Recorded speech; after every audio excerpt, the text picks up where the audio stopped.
And now, Veterans Voices of the Blue Ridge, sponsored by Kubota of Lynchburg and Our Lady of the Valley. Tonight, we feature a local veteran known for using her voice to help her fellow service members. Roanoke native and retired Army Major Deborah Saunders has spent the last several years as their advocate in many ways. WFXR's Jermaine Farrell shares her story. On this day, just outside of the Salem VA Medical Center, retired Army Major Deborah Saunders is doing what she feels she is called to do. She held her second prayer vigil and press conference to share information on the recommendation for the future of the VA medical centers, especially the one in Salem. But even more, her call to advocacy for the rights of Army veterans. Well, it's very important because I've learned that when it comes to your rights, if you don't fight and speak up and against things that you feel is not in your best interest, you most probably will not end up in a good scenario. And by that I mean that whatever is coming to being that you don't agree with, then it's going to be too late if you don't fight and stand up for yourself.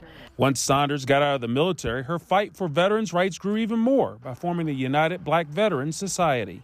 Because so many veterans was frustrated.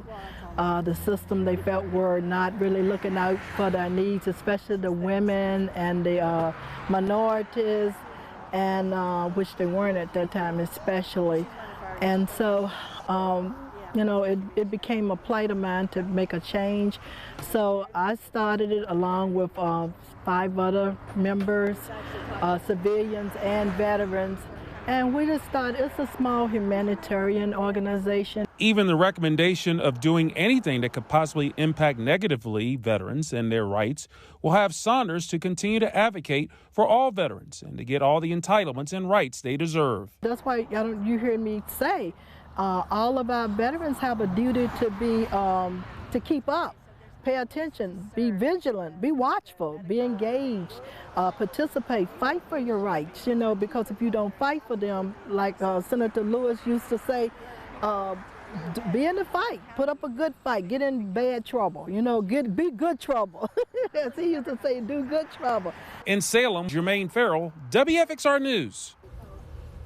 All right, if you'd like to see the full interview or hear from some of our other local veterans, just head over to our website and click on the Veterans Voices tab. And if you know any local veterans with some amazing stories, let them know about us, and you can send those over to an email with information to WFXRTV.com. John?